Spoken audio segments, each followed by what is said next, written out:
Play if you want. Okay. Just keep an eye on it, make sure it doesn't like fall. Okay. Yeah, you can see yourself. Yeah.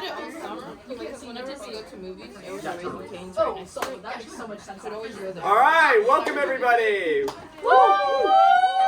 Yeah! Welcome to Dive Week 8, 9? Yeah! 8? We're 8? Yeah! Woo!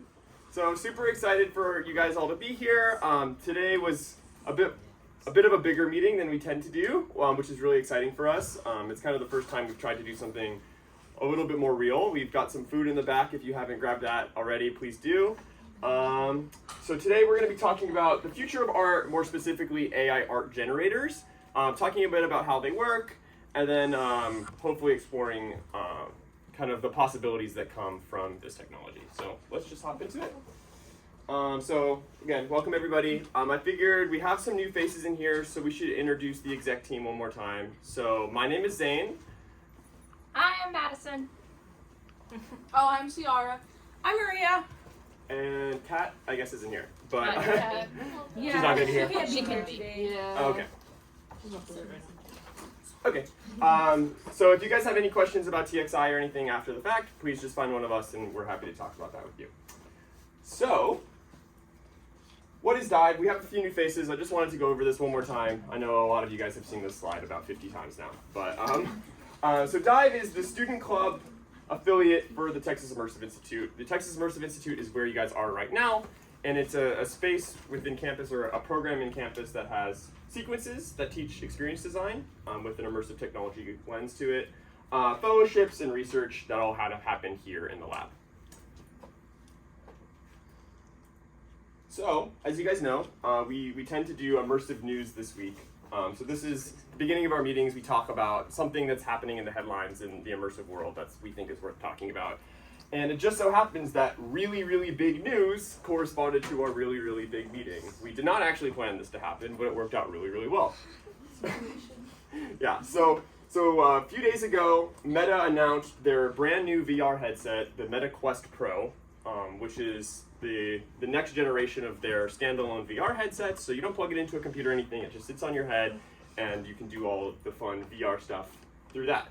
To actually explore what that looks like, or like some of why these are different than the previous generation, the biggest change, in my opinion, is color pass-through. So if you guys have ever used the Quest 2, it does have cameras on the outside. You can't see the world around you, but it's like this grainy, like crappy black and white. It like, you could barely actually see anything. And it's basically just there to be like, okay, there's a table in front of me. How do I like not hit the table? That's basically all this pass-through does, is basically just says, okay, this is generally what's around you so you don't smack your controllers into it. The Quest Pro has full HD color pass-through, meaning that the cameras that actually are on the outside of it are super crisp, super clean. You can read, you can do everything that you would do with your eyes normally, you can do while you have these screens in front of you, because there's really high definition cameras on the outside. This is really exciting because it basically turns this VR headset into a VR headset and an AR headset. So if you guys are familiar with AR headsets, that's when you put the screens on, but the screens are invisible, and then you can put virtual objects into the real world. So you can, put that virtual bowl or a virtual giraffe onto a table, and it's on that table in front of you. You can do the exact same thing here, but now you don't need see-through displays. You just have opaque displays that are feeding in input from a camera on the outside. So this is going to open up an entirely new possibility in terms of what you can actually build with these quests, and it's going to be a way that we kind of prototype a lot of the AR experiences that are going to come down in the future. So this is a huge new feature. Another big thing is that it's now integrated with Microsoft Teams, and I think that this actually highlights a pivot in Meta's VR direction, because the Quest 2, I guess we have one over here, I should grab it. So this is the Quest 2. This is what the Quest Pro is more or less replacing. This is kind of for you to buy at Costco for Christmas. This has all sorts of fun little VR games. You can watch Netflix in this. This is for, random people or just, people that aren't, super into all this stuff to experience VR, play VR, The Quest Pro is not that at all. The Quest Pro is an enterprise level VR headset for people to actually do real work in. So it costs $1,500 versus this is $300. So it's kind of a, yeah, it's complete, yeah. But what this is, I mean, this is showing kind of the direction that they're marketing this headset, and it's to businesses. So they've actually partnered with Microsoft. So now Microsoft Teams, which is a place that you can do virtual meetings and stuff, is now integrated with the Quest directly, so you can have VR meetings with your colleagues. In addition to this stuff, another big change is that when you actually put on the headset, it doesn't make a seal around your forehead. It's open. So you can actually look with your eyes and like see in your periphery. So it's not as all-encompassing as a headset like this, but it is much more designed for you to sit at your office at work, put it on, and now you can do your work, and then you can look and kind of like see your desk or see what's happening or see if somebody's coming to talk to you. And then this is another huge feature that's new on the Quest Pro, and it's eye tracking or expression tracking. So basically, I mean, you can see the demo here. Basically what it's doing is it's tracking where your eyes are looking. So this is a traditional eye tracking heat map that you would use to track like how somebody interacts with a website, right? And this is like where their eyes are looking. They're doing the exact same thing now, but in VR. And beyond just eyes, it's also tracking mouths and noses and cheeks and all that stuff. And it's allowing you to basically express yourself as this virtual character. This, I think, is probably the most terrifying thing that I've seen in a really long time. And I think that in the future, we should probably do an entire meeting about kind of privacy concerns with all of these things. I think that it's absolutely worth talking about. And I actually was reading an article today about how basically Meta, when they announced this feature, they announced it as expression tracking, because eye tracking has such a negative connotation with stealing your data and using what you look at and how long you look at it to sell you ads. So they've kind of like strategically positioned themselves to be like, oh no, it's for making funny faces as an avatar, when in reality it's to like extract every bit of data about what you do in a virtual space. So again, we should probably do a whole topic about or a whole meeting about this in the future, but these are the main kind of things that we talked about, or that I saw with the Meta Quest Pro. So again, lots to talk about there, but we're gonna shift gears a little bit. And we're going to move into AI art, which is a humongous topic that I got incredibly overwhelmed with while I was researching this. But I've done my best to kind of try to break it up into these sections, and so we can talk about them and hopefully get a pretty complete understanding of what this looks like. So we're going to start off with kind of going through what it is and how it works. So this is going to be very technical, or not very technical, but it's going to be slightly technical. And I even debated whether or not we should do this. But I think that it's going to be really important for you guys to understand, even just on a very general level, how these technologies actually work. Because I think you guys have probably seen these generators before, right? Type in the text, image pops out, and it's like magic. This is hopefully going to try to demystify that a little bit. Not so that you can go make your own, because it's obviously unbelievably complicated, but at least just so that you have a general idea of how these work and just make it feel a little bit more accessible to kind of play with. And then we're going to go to kind of how to use it effectively, so kind of the differences between some of the platforms, and then showing some use cases that people have put together. And then we're going to talk a little bit about the future of what this all means for creativity, what this all means for art, what this all means for media in general. At any point, feel free to ask questions. I don't want to just sit up here and talk for a while, so please let me know if you have any questions. So, what is AI art? This is basically the simplest version that you can make of it, right? It's you create a text, you have text, you say, hey, I want an image that is this, and then magic happens, and then that image pops up, right? Easy enough. As you can imagine, this arrow is quite complicated, and there's a lot that goes into it. But in general, it's just being able to turn text or existing images, turn things into images that have never existed before. Pretty simple. So it doesn't have to be just visual. There are versions of this same process that occur for music and for writing as well. We're not going to talk about those basically at all today. They're just completely, like, there's just too much to talk about. So we could do a whole meeting about any of these, but we're not going to do that today. But just, I wanted to point out that AI generation in creativity goes far beyond just these visual things that we're going to talk about today. So, are you guys ready? This is going to be a bit difficult for y'all to understand, but also for me to talk about. I've spent the last week reading research papers to try to figure this stuff out, and I still have basically no idea how it actually works, but I've done my best to try to synthesize it. So if you guys get confused, please just let me know. So first of all, we're going to talk about this. It's called a GAN, Generative Adversarial Network. Basically, this is the old way of doing AI training. So basically how it works is you create two separate systems. This system generates something. This system is its entire job is to say, is this real or is this fake? So the way that you could train this by giving it a bunch of pictures of cats, real pictures of cats, and a bunch of fake pictures of cats, and saying, figure out which one is real and which one's fake. It's really bad at first, and eventually it starts to pick up, okay, this is a real cat, this is not a real cat. This is a real cat. That's all this does, is say, yes, it's a real cat, no, it's not a real cat. What the generator does is it takes noise, like literally static noise, and it tries to beat the discriminator. They're going against each other. They're constantly fighting. So it creates an image. It's basically, it starts as a random image. It literally is this. And then it gives it to the discriminator and says, is this a cat? And the discriminator's like, no, that's not a freaking cat. Like, obviously. But then it goes back. And so these two are constantly battling each other to figure out who can outsmart the other one. Again, this is very conceptual, this is very high level, but it's just kind of supposed to give you a general idea of how these systems work. This is the old way of doing it, and it has a lot of really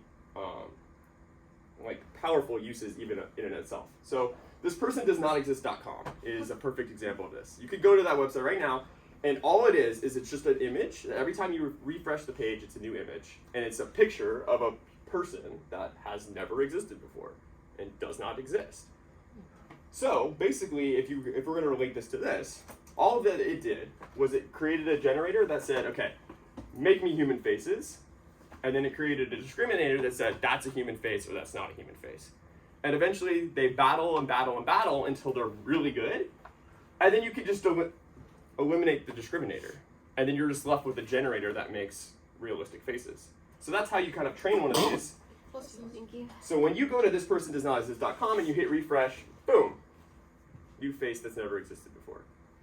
Kind of following so far? Cool. So the same kind of adversarial network, so the discriminator and the generator battling each other, is exactly how they do handwriting detection, so being able to turn handwriting into text, or GPT-3, which is a whole other can of worms, but this is basically computer processing of language. Am I getting that right? Yeah. So for those of you who are unaware, there is currently a lab project at TXI that is using GPT-3.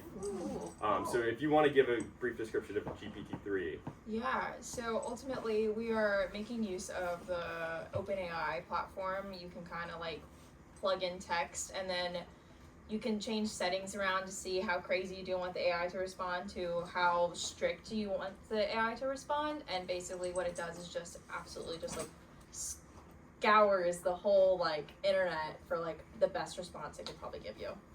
Yeah, so it's doing exactly what this is doing, but instead of making pictures of cats, it's making text or stories or responding to your questions. Yeah, so they have a network that's able to read text and says, is this something that a human wrote? Yes or no. And then there's a generator that spits out essentially random text and then slowly starts to figure out how to trick that. Mm-hmm. So is GPT-3 essentially what they would use when they do we gave an AI 1,000 scripts and we asked them to write a romance novel? Exactly. Okay. I was Yeah. like, it's like essentially doing the same thing as like this, but just with words. Right. Okay. So, but like, when you use GPT-3, like when somebody gets access to it and says they want to use it, they're using this part of it. They're only using the generator. The discriminator only exists to train this how to be good. Once this is good, you can eliminate this altogether. So when you're actually using it, you don't actually use the discriminator at all. You're just saying, you're just putting in story about love, and then it's spitting that out. Mm-hmm. And something to add on to it, you can also get pretty abstract with it. So like if you want your AI to respond very sassy, you can just say, you name your AI, you can name it whatever you want. We name him George for our examples. So George is super sassy, and so you're like, how's your day, George? And then the AI will respond like, why do you even care? Like, of course it's good. Like, it generates like tones as well if you give it a personality. Yeah, even like giving it a biosketch like allows the AI portion of it to like better understand how it's supposed to act and respond to you. And it gives it more personality. Yeah. So I mean, we could do a whole deep dive into GPT-3 because GPT-3 is the backbone for all of the things that we were talking about with the writing stuff, the poetry stuff, the music stuff, even largely. GPT-3 is about translating computer understanding to our written language and being able to kind of go back and forth, which is really important. Now, GAN, generating adversarial networks. Did I get that right? Generative? Generative. I had to ask the computer scientist in the room. This is the old way of doing it, and they're very specific, right? So you make one that creates human faces, because you can create a discriminator that discriminates between humans. This doesn't work for the AI image generators that we use today, because they're broad, right? You need to be able to type in an astronaut riding a horse with a rainbow without having to build an entire model just for building that exact thing. So the question becomes, how do you create an AI generator that makes images that have never existed before, that are complex in their nature? This is going to be a lot, and I'm going to struggle with this, but hopefully we can get to the other side. So it's called diffusion. So GAN is the old way, diffusion is the new way. All of the AI art generators that you've probably seen or used use diffusion as a concept. The way diffusion works, you build this, and it's a noise separator. That's all it is. So you feed it a picture of a cat that has noise in it, like it's staticky, it's all messed up. You feed it in, and it spits out a cat and the noise.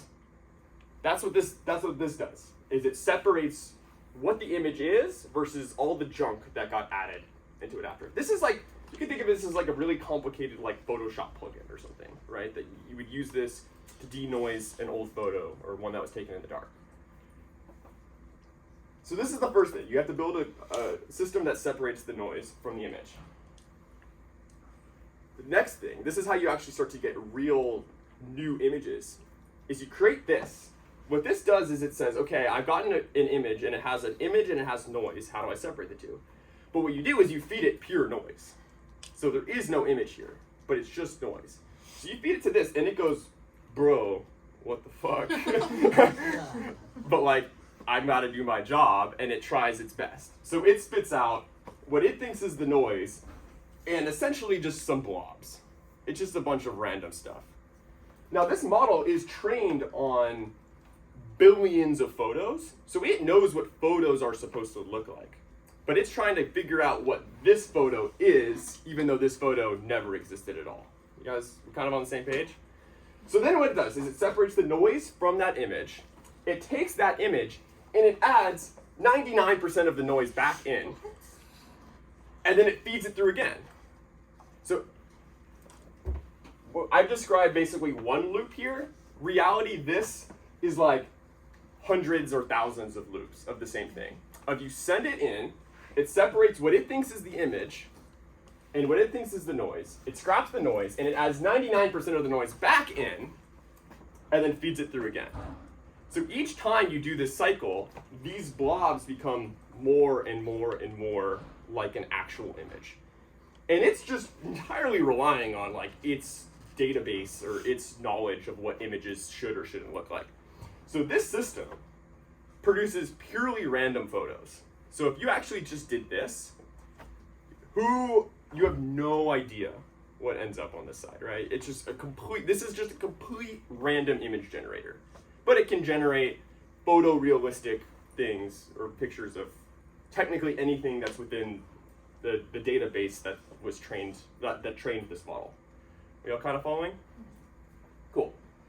So then the question becomes, how do you guide this process to actually use your prompt, right? Because the point of this is we want to be able to say, I want a cat looking over the ledge and get this exact one right here.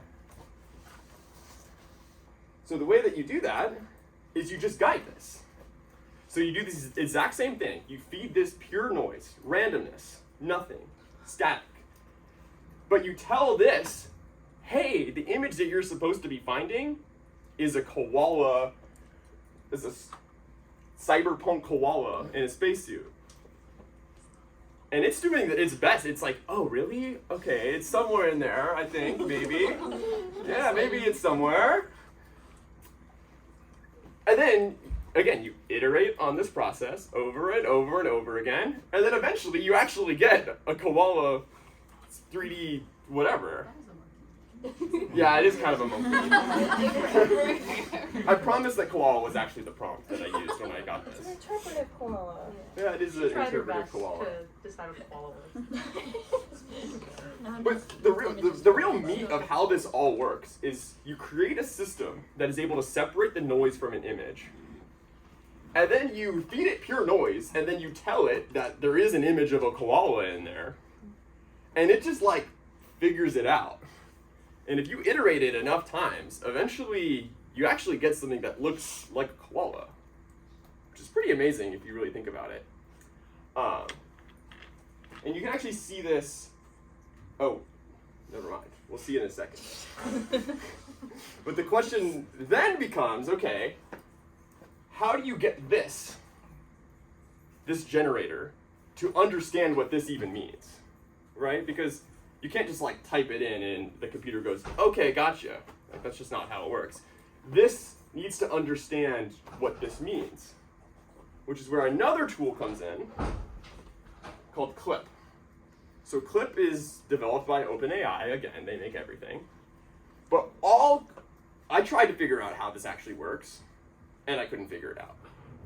All you need to understand for the sake of this presentation is what Clip does is it connects language to images. That's all it does, is it says, okay, you gave me this image, this is what I think is in the image. That's essentially all this does, and for the sake of this presentation, that's all you need to understand about this. Now, if you actually watch this whole diffusion process in work, so this process is happening here. I wish the GIF like stopped on the final screen for a second. But you can see, like, this pure noise goes into that noise separator. The noise separator is like, oh, I'm looking for a flower. And like the first few iterations obviously don't look anything like a flower. But eventually, it starts to get there, and then eventually you get a freaking flower on the other side. Like, it's really crazy.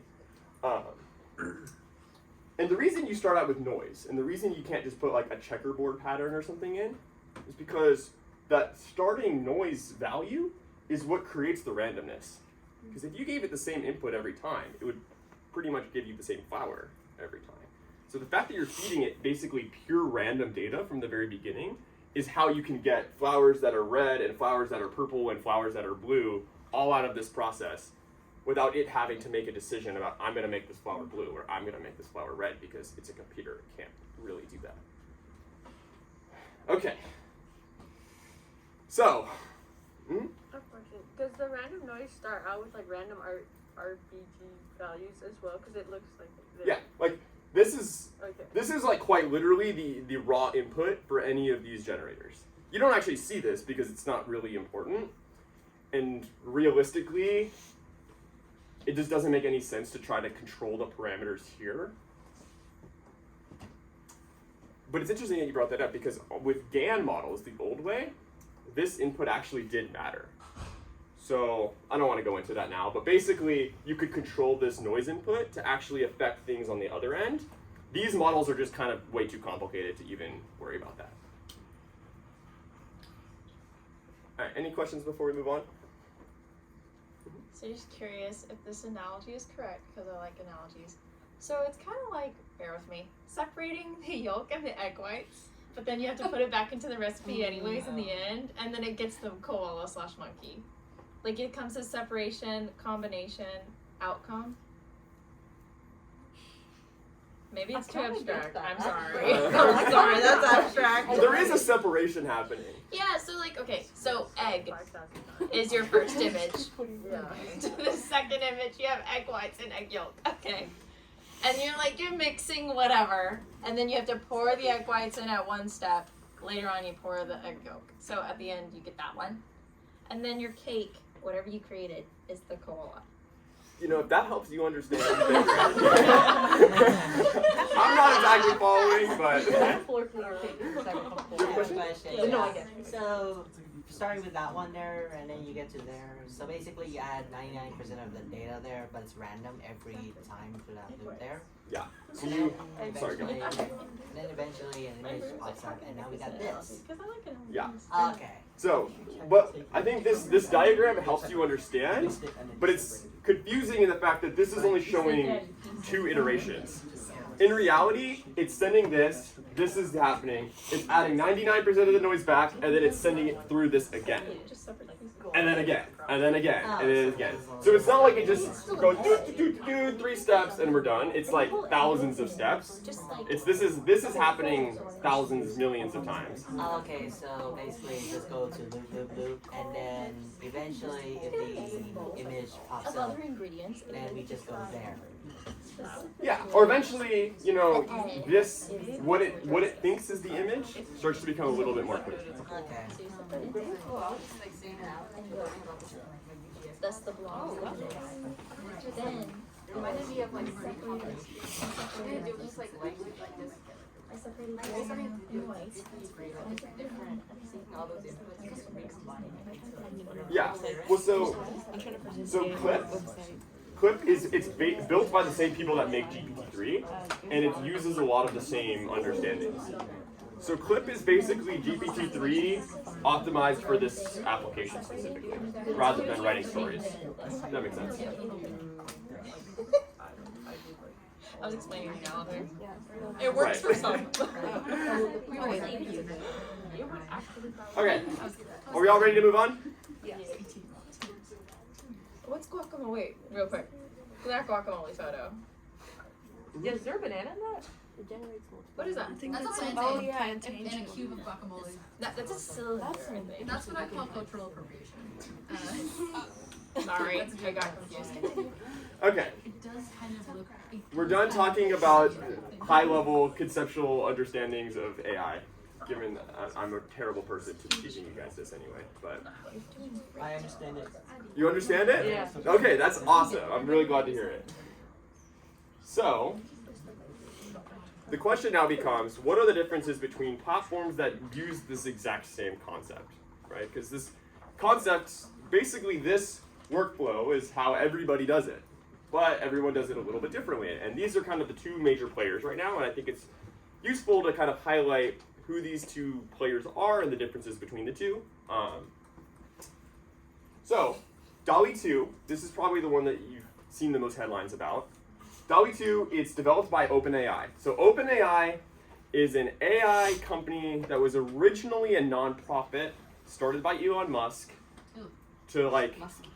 the whole idea was we're going to promote AI research and then give it to humanity so that they can be better with it. Eventually, Elon Musk left the company, and now it's a for-profit company. So it's no longer a nonprofit, no longer has like altruistic like values. It is a company that is there to make money. So they've developed DALL-E 2.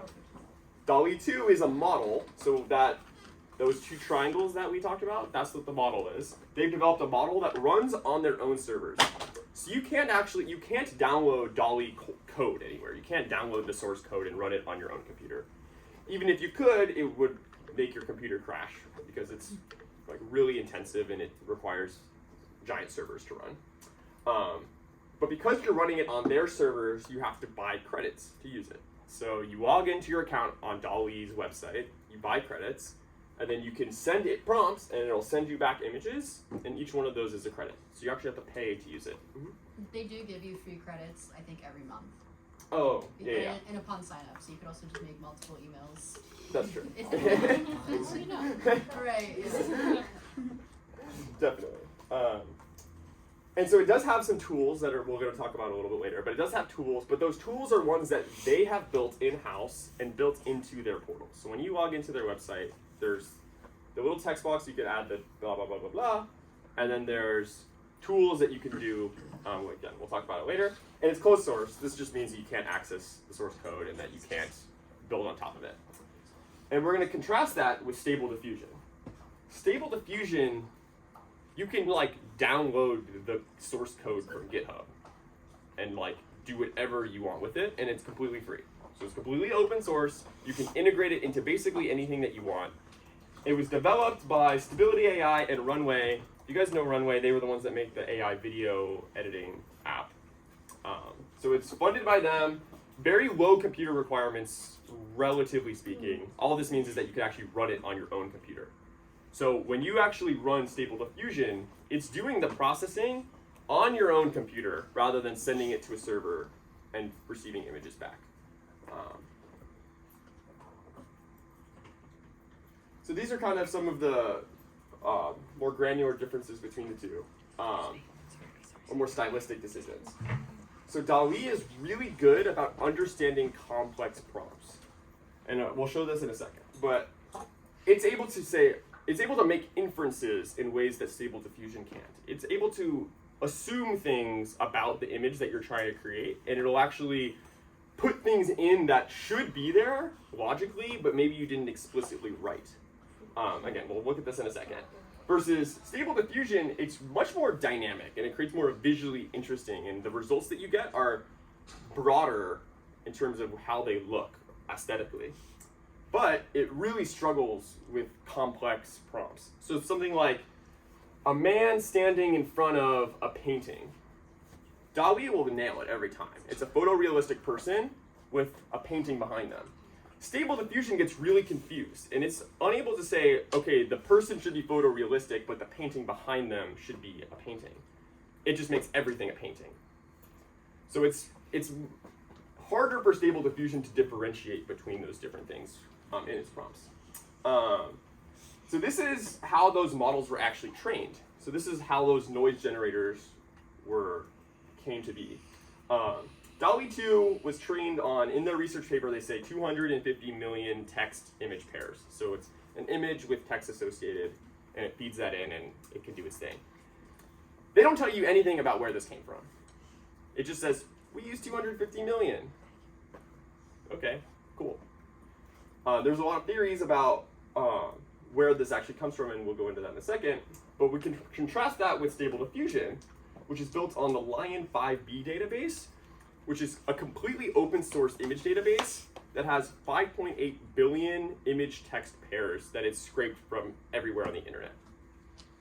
The difference is, I don't want to dive, this is too much to go super deep into, but there is legal differences between the two. Because if you build a model that is trained using data that you own, you can now have rights to what comes out on the other side. Versus this, it's scraped from the internet, and scraping from the internet is legal, but scraping from the internet and then using for commercial purposes starts to get much more tricky. So that's kind of why somebody like DALL-E would use a much more limited data set as compared to an open source one with 5.8 billion photos.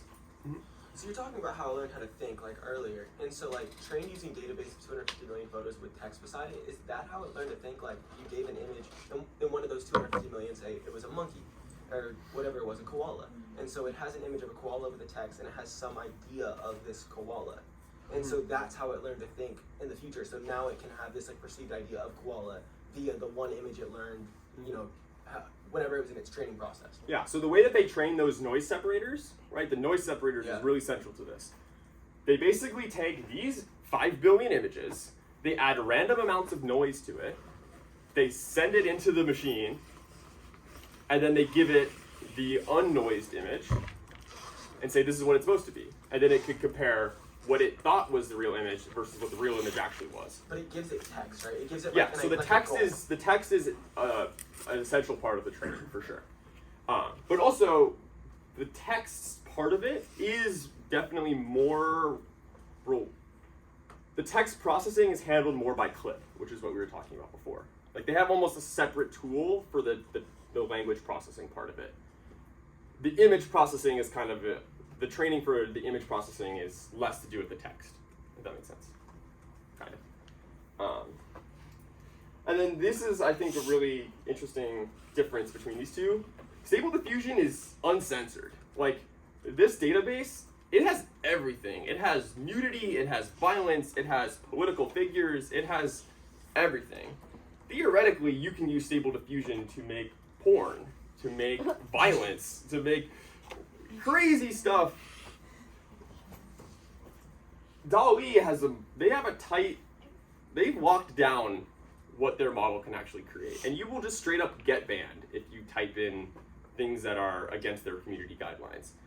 So you cannot make like any photo of Joe Biden or Donald Trump using DALL-E, but you can with Stable Diffusion because this is locked down from the top to the bottom. This system is locked down. You basically just shoot it text and it shoots you back images. Everything else is like kind of out of your hands. This is the complete opposite. This is running on your computer and like it just like does its thing kind of independently from anything else. So you could do crazy stuff with this, more dangerous stuff with this, quite honestly. And I am glad that DALL-E has strict community guidelines, but there is a huge difference between the way that these two handle that, for better or for worse. And so DALL-E, it's trained on these 2.5 million or 250 million photos, and there's a lot of theorizing about where those photos came from. Now, the common theory is that those photos came from stock image websites, because stock image providers have huge databases of photos that are all tagged with keywords and all the things that are happening in the photo. So it's like if you're gonna go look to privately own huge databases of photos with text associated with it, stock photos are kind of the way to go. Now you can start to see that influence when you actually start to look at the images that DALL-E creates. They look like stock photos, which is really weird.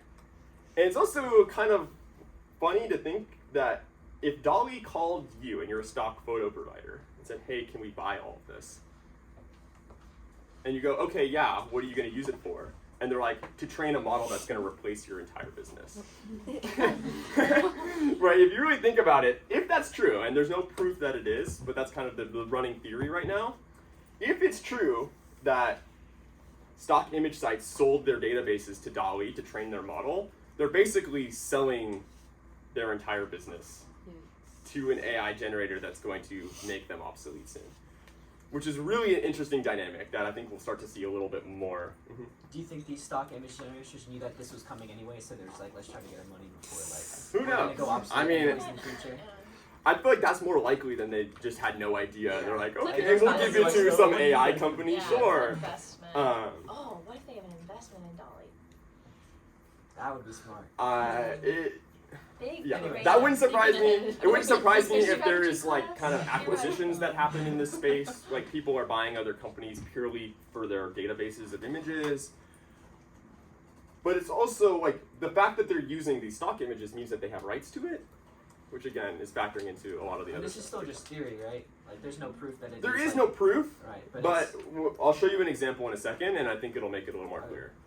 Is it legal though? Because Stable Diffusion, you said you could pull up like Donald Trump, Joe Biden images like that. So like, are they kind of like in this gray area where like we're fighting legality right now? All of it is gray area. Okay. Like, the reason that this is legal, the reason that this is even legal to exist in the first place is because there have been court cases about whether or not it's legal to scrape data from the internet that's public.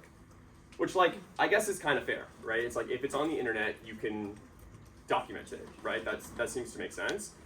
The issue is the court cases that they use to justify its legality had no freaking idea that somebody was going to feed it into an AI image generation model and spit out accurate images of Naruto on the other side. You know what I mean? So there's, like, it is, this is legal. This database existing is legal.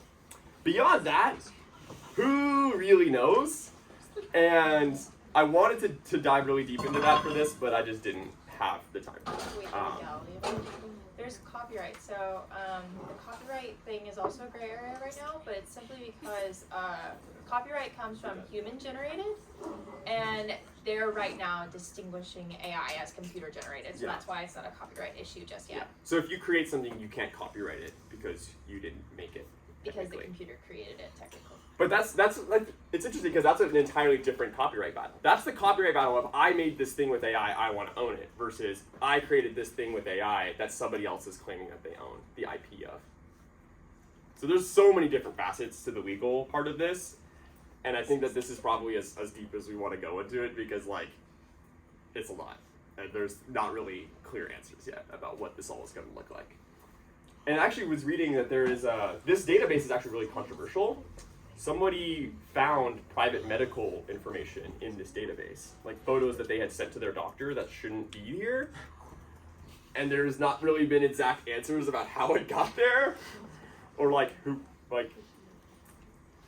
And there's an entire website that somebody's made that's like you can type in your name or your art, like upload your art, and it'll tell you if your art is being used to train these AI models.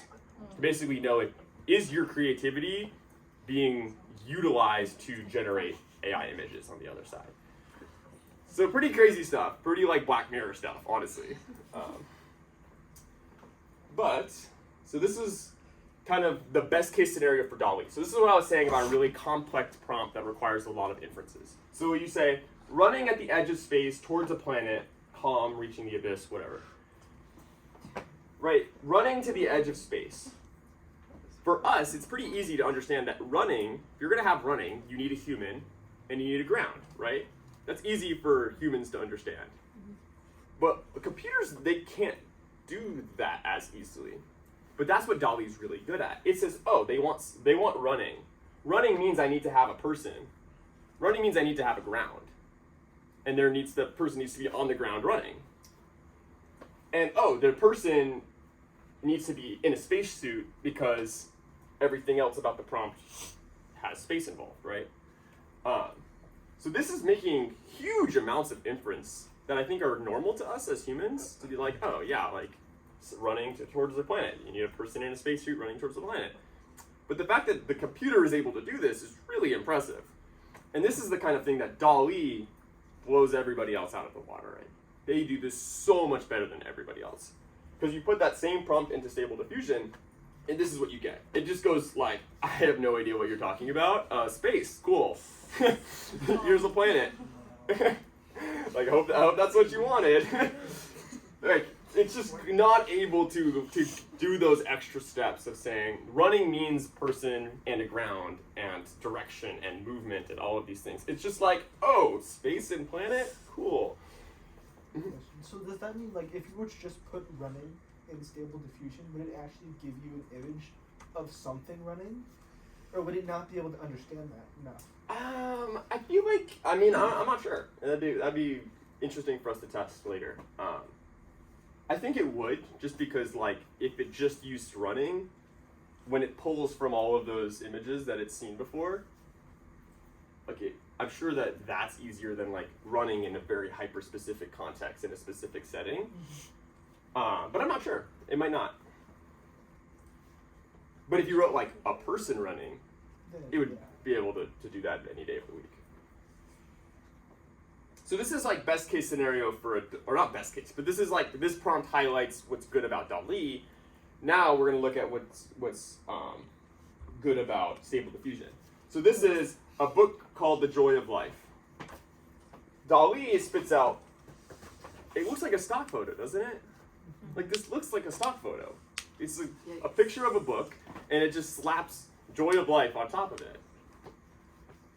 Versus Stable Diffusion, it's creating like this children's book. It's using imagery of flowers and a parent, and it's like the creativity here is just on an entirely different level, right? And it's making assumptions where, you know, here it's making assumptions about what you mean, versus this is saying, oh, you want a book. Like, books have imagery, books have color, books have all of these things, and it's creating this, whereas DALL-E is being like, this is a book, and it has the words that you asked for on it. There you go. So you can start to see, like, where, you know, DALL-E can make inferences, and it can make assumptions in ways that Stable Diffusion can't. Stable Diffusion has a creativity to it that DALL-E doesn't. Mm-hmm. Do you know the reason why they struggle with like writing text on anything? Because I've noticed that every time you use it, it just cannot get any like words. Like if you write just something like a text that says this, it just will not be able to get it. If I was guessing, it would be because the image processing, right, is not necessarily text-based, right? Right. It's doing image processing, it's not saying, okay, make this cover and then add text Right. and doing text processing. Right, that makes It's sense. creating an image. That would be my guess. Yeah. Also, because like fonts too, like the variation Totally. of fonts just creates Yeah. different letters. Like they're gonna read like different like Sure. both of them actually. At the very bottom, J-O, it's like I-Y, and then in the middle photo for Yeah, it's like DALL-E, the it's J-O-I-Y again, kind of. And so I think that's probably just reading things like, this could have been a Y, but we made 2 letters. Yeah. And all of these models, they do a lot of processing before and after the image gets created. So it's not like it just sends it through this model and something pops out. They do a lot of post-processing. I would guess that the text side of it is one of the things that's gonna get like ironed out very quickly in post, right? Like these models are gonna generate this and go, okay, this should be text, erase, Right. run a separate model to do text generation. That is a really Yeah, I was good question. curious if there's like something concrete that they're like No. explicitly trying It's pretty to avoid hit writing or text miss. on it. Okay. Yeah, there's a few things like that are really hit or miss. Something that I wanted to put in here, but I just didn't get around to it, which was that all models are terrible at counting.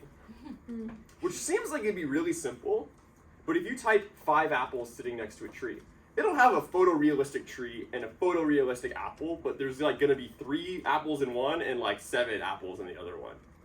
And I don't know why, because it seems like that would be something that's pretty simple for them to figure out, but for some reason, all of these models just like can't count. So I think that these are just kind of like these weird quirks that will eventually get worked out. You think that's kind of why? Like I know I've seen some of those, and they have a lot of trouble like putting fingers on hands. Like Interesting. you'll look at their hands, they'll have 3 fingers, they'll have like 7 fingers, but it's never like usually 5 fingers. You never usually see that, and maybe that's why. Totally. I think all of these things are like these kind of small little details that like within the context of these programs, like they're not thinking about how many fingers humans have. And unless it's like, oh, a picture of an open hand, and then it's like 5 fingers, right? But as far as it knows, like whether or not you're doing this versus this versus this, you know, like it just doesn't compute it yet. Similar thing with faces too, actually. Faces have gotten way better, but it used to just be like faces were just like mangled messes all the time.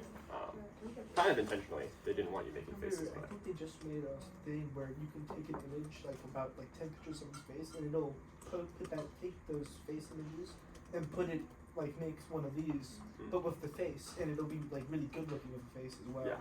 I think that's just a thing that's kind of recent, not too recent. Yeah, I mean, a lot of this tech can be used for like all that deep fake kind of stuff, which I think is a lot of what we're talking about there. Okay, so this was kind of a deep dive into the differences between them. So now the question becomes, what can you do with this? This I think is a little bit more fun. This is just like dope examples of people doing ridiculous stuff. So this is called inpainting. This is a tool that's built into the DALL-E website. So you log into DALL-E, and you can upload this. So you can upload this from your computer. It's a picture from an airplane. You erase part of it, and then you write a big crater on the surface of the Earth, and it pops an actual crater exactly where you wanted it to be. And it could be a herd of elephants. It could be a volcano exploding. It could be anything. And this is just built into the DALL-E editor. And this is something that you can do it with Stable Diffusion because people have built projects to do that. But DALL-E absolutely kills this because when it puts things in, it looks real. Really hard to do, but it's something DALL-E is amazing at, which is adding in elements to an existing photo and making it look seamless and making it feel like it's supposed to be there. So this is kind of one thing you can do. The opposite is outpainting. So this is the original album cover for Flower Boy by Tyler, the Creator. Someone basically plopped it into DALL-E, zoomed out the frame, and said generate. And this is what it came up with.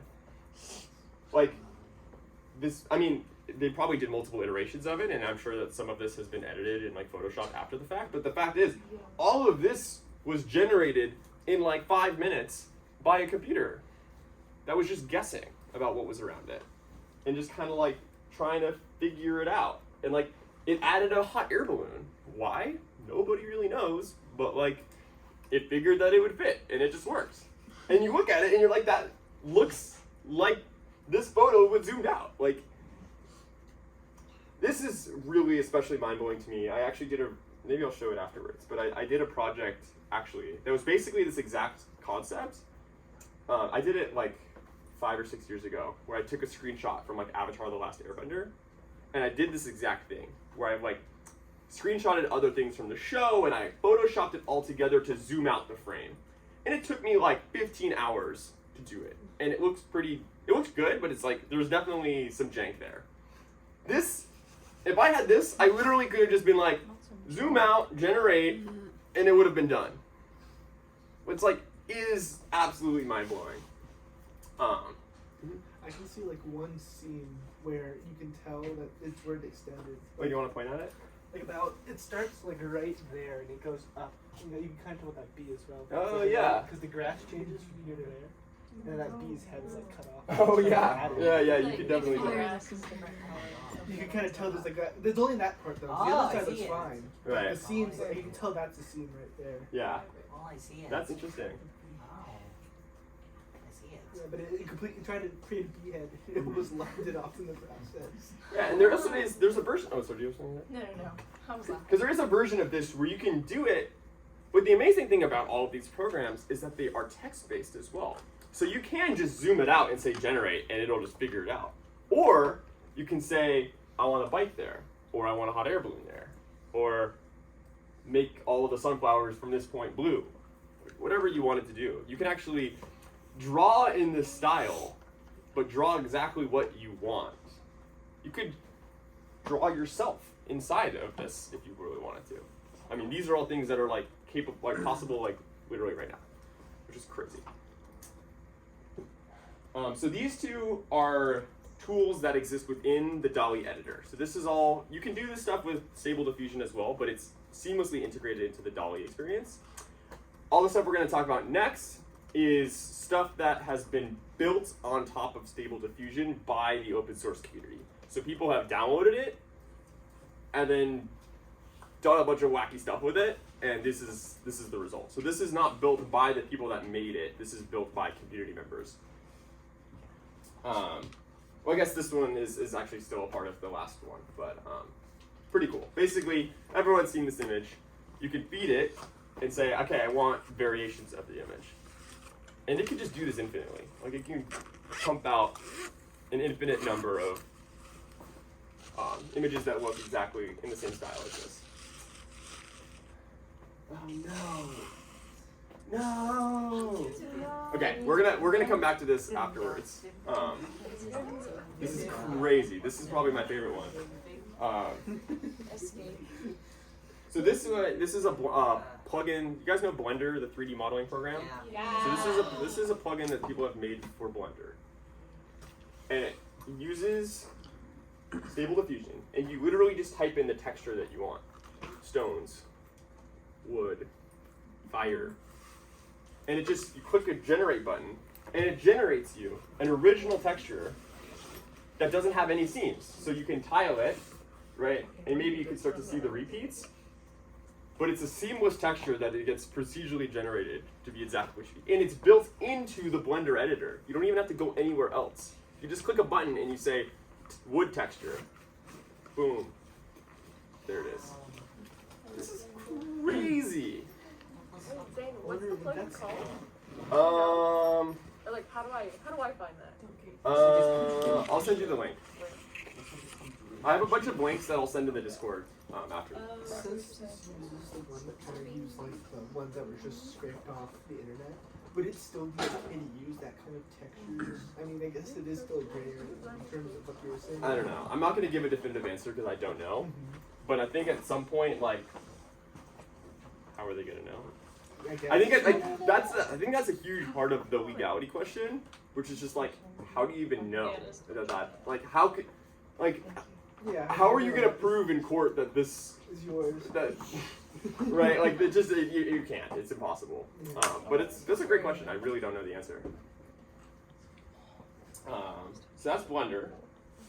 Okay, this is mind blowing as well. I couldn't actually embed the video. Maybe that's why the other one work. Yeah, my UTexas Wi-Fi doesn't work on my computer, so that's annoying. Yeah, doesn't that suck? We've tried. Oh, So you gotta use your data. Yeah. isn't it the whole pain to like register computers and stuff to the Wi-Fi? It shouldn't be. I was recording. Dang, I didn't think about this. Yeah, right. Yeah, can someone give me their hotspot real quick?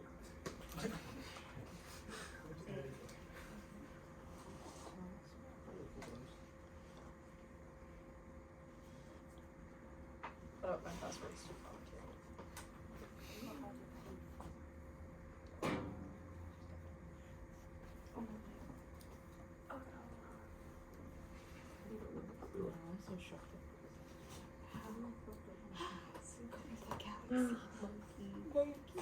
Okay.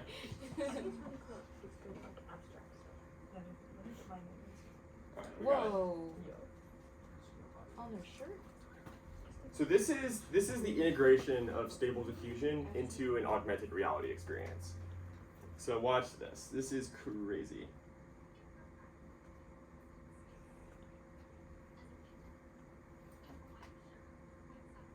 No way. No way. No, we live in No. That's wild. That's gotta be fake.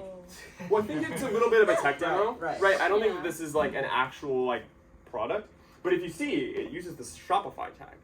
So what people are theorizing or are conceptualizing, I don't even know if this might be real. I didn't look too much into it, but okay, you have this AR app that lets you go, I want a raccoon here, and then there's a buy button, and you can just buy the shirt that you just designed. That is sick. That's really cool. Like, right, this is the kind of thing where you're like, okay, this AI generator is cool, but like, how useful is it really? This is why it's useful, because like, now you can make whatever shirt you want, and so, as long as somebody designed the really simple like AR kind of component and the shopping integration component, which is really not difficult, like, you just do it. You literally just point, and you click buy, and then it just happens. Like, it's crazy. Oh.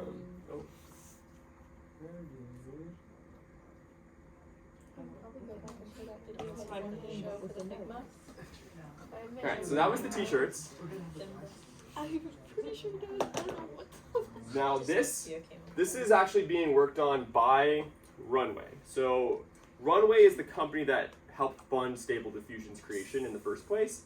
And they create a whole video editing app on a browser where you can basically be like, erase this poll, and it'll just like erase it. Or like, you could just do a bunch of AI-based video editing. This is something that is still in their test labs. You can't actually use it yet, but it was a demo that they had showed.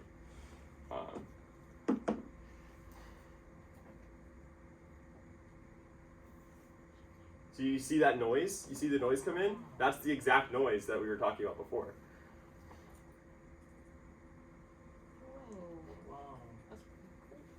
So the guy playing the clip is real though, right? The guy playing tennis is real. It's just the green screen?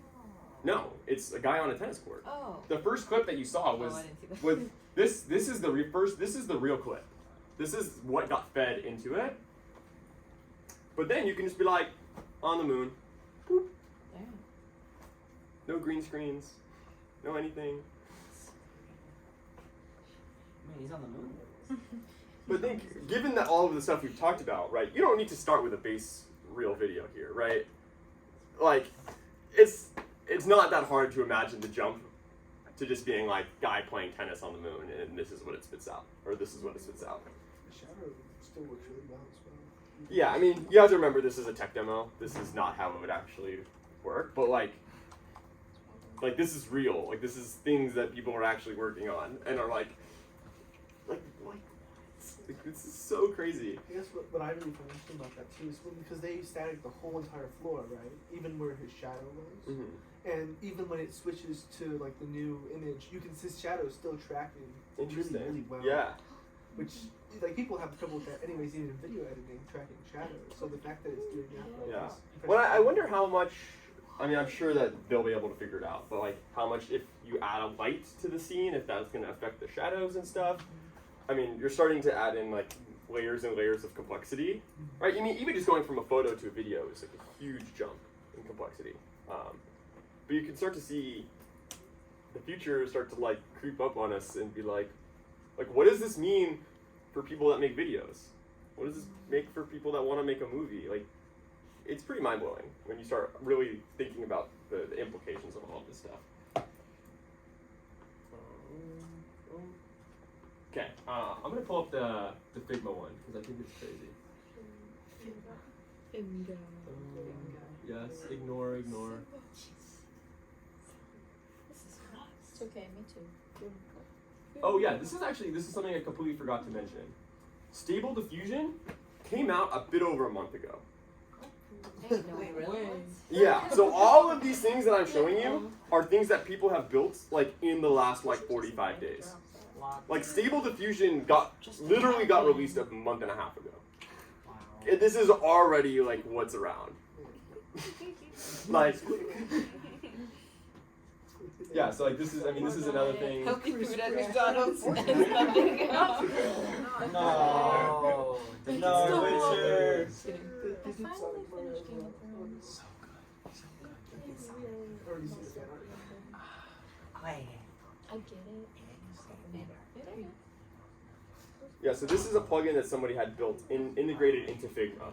And what?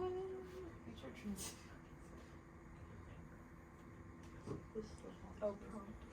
No. What the hell? What the hell? You have too much power. Those shoes are really ugly. Fair. But I think what's amazing about this demo is that they're directing this AI with two different inputs, right? They're building the silhouette and they're telling it what it wants to do. And it's able to synthesize both of those things together. And it's not even just, this is not a shoe generator. This is an everything generator. You can do cars with this. You could do buildings with this. You could do shirts with this. You could do anything with this. And it's just integrated into Figma. You go, okay, this shape. It's free? Well, I think that the plugin still needs to be like approved and stuff. A lot of these things are just like some random dude on Twitter like made it and is like, yo, isn't this sick? And everyone's like, bro, what? It's like, do you not know how like insane? Yeah. like, the thing you just did? But what he just, I wish you could hear the audio. But basically what he says in this video is he goes, you know, I think that working with language and with visuals is a really helpful way of interacting with this creative AI, because that's how you actually interact with a designer. Like if you had hired a 3D artist to make you a shoe render, that's exactly what you would do. You would say, okay, I kind of want it to look generally like this, with this style, right? It adds in like basketball sneaker, specific designers, different lighting, and then you just click boom, and it just happens. Or like here, just drew like light rays, and then the prompt can just be like a room with light going into it. And it understands that you were talking about the light and designs that room. Like that is how that you would actually interact with a real designer if you were doing this, but you don't need a real designer anymore. You just go, ooh. and it happens. So there's a bajillion of these. We could do this all day, right? I mean, these are cats. This isn't even getting into the like, Get away from me. Yeah, isn't that horrible? He goes like he bites. Whoa, that's cool. Since when? It is a movie. I just can't. Oh wait, that's actually a really cool effect you can do. Right, and people are using it with videos. What you do is like you render in cycles, but you set it to Literally. for a second. You have to give it a time, and then it gets this weird. Oh. Step one, Zucker Gates. Not take time rendering. This is that Wonder Woman we talked about. Stop. No. What? Yeah, this is all Stable Diffusion. And the reason that all of this works is because Stable Diffusion is open source. You can download the source code and implement it into Blender, or into Figma, or into whatever you want. And to remind myself, Stable Diffusion is the one with the lion or stock. So funny that I called. What? The database, thank you. Yeah. DALL-E is the one that looks like stock images. Got it. Yeah, I mean, you can use it to do anything. This one's crazy. It's using it to generate fake brain scans to do neuroscience. So these are brain scans that have never existed before, and it's generating new ones so that it can train models to understand how brains work. I don't understand how this is useful. This is like taking two realms of science that I don't understand and combining them, but it's pretty cool to think about, right? You can probably feature it like a movie if you want to like not pay the money to get a brain scan. This is the same, kind of a similar thing as the shirt. Corn. But it's using your voice to say, I want this much wallpaper. Or say, hey, I want this wallpaper. I know, I was like, And then you'll see, make it bigger. Just wild. And then, you ready? It'll just buy it. Will you pay your walls now? No, I'd start eating it. Literally, because Yeah. my bite marks on the wall. It's a big mural. Would you? What if it was like I feel like it'd be like a fitting thing for like an insane asylum. So this is a video made by, this is Runway. So this is the company that actually built Stable Diffusion, or at least paid for it. This is like a demo of their app that does not work nearly this well, but theoretically this is what you're able to do.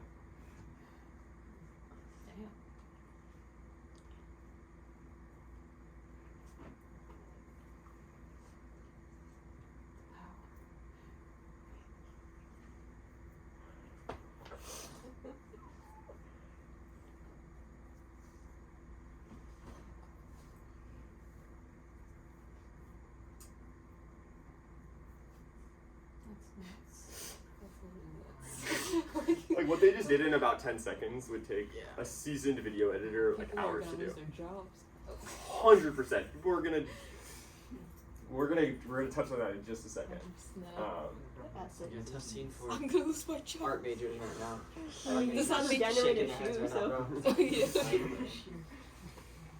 So okay, so now I've just showed you how mind-blowing this stuff is. And again, 1 month, 1.5 months, this is what exists. Like, every single day, every day I open Twitter, there's like something that I've never even conceptualized before that's just like exists, that some dude made because he can. Why is it always a dude, Zane? What? Why is it always a dude? I just, do you see me? I just said she or she. What? You are very correct, though. Actually, the person who wrote one of the defining papers for the GAN model that we talked about earlier, she was a woman, and she was like hugely influential in this whole space. So I definitely should be using more gender-neutral words. You're correct. So this is no longer using Stable Diffusion or DALL-E anymore. This is straight out of the NVIDIA research labs. NVIDIA is really pioneers of a lot of this AI generation stuff. They've been doing a lot of this for a long, long time.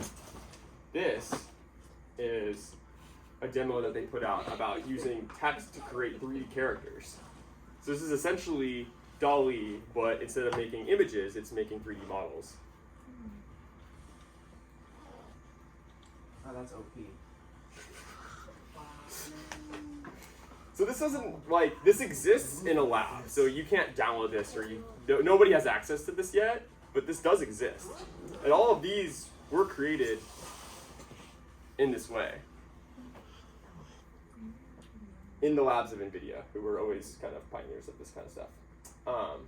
So, pretty freaking crazy, right? Have you ever had to do like sprites or make animations for these like types of objects where you have to do like write each individual like like frame? It's like this stuff is just like makes that stuff go instantly. Yeah. Okay, so now you can model this person, and then you can say breakdance.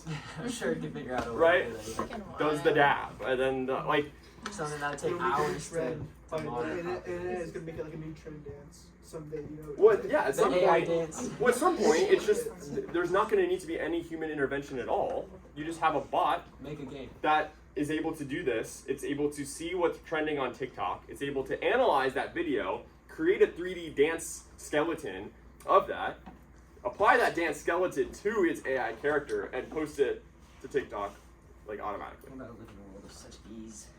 It's about to be so Whatever easy, the bro. social is put in I there. think our lives. Yeah, exactly. I think our lives about to be so easy, bro. But I think if we start looking at towards the future and we say, okay, what is this like metaverse thing, right, that everyone keeps talking about? The metaverse is a humongous virtual world, right? One of the biggest kind of reasons that it's not there yet is because creating the amount of content that needs to exist in this world to be worth visiting, if you had to pay a 3D modeler to model everything that's going to be in your virtual world, it would take so long. But now we have this, right? All the things that we're talking about here, like the implications of this is that it allows for the metaverse, these virtual reality worlds, to actually exist for real, because creating the content for it just like is as easy as typing in what you want. And to actually see that, this is a demo straight from the Zuck himself. But they don't have legs. No legs. No legs. He's like him and I guess we can't really hear it. Let's do this. So basically what this is a way for building worlds in Horizon Worlds, which is like the meta virtual space that you can go and hang out in. So you can just be like, add some clouds. Boom, clouds. Oh, it's actually No, it's told you, it's straight from the Zuck himself. So with this one, right, the visuals here are not as complex as the one we just saw, but what it's using pointing. He can say, I want an island over there. Boom.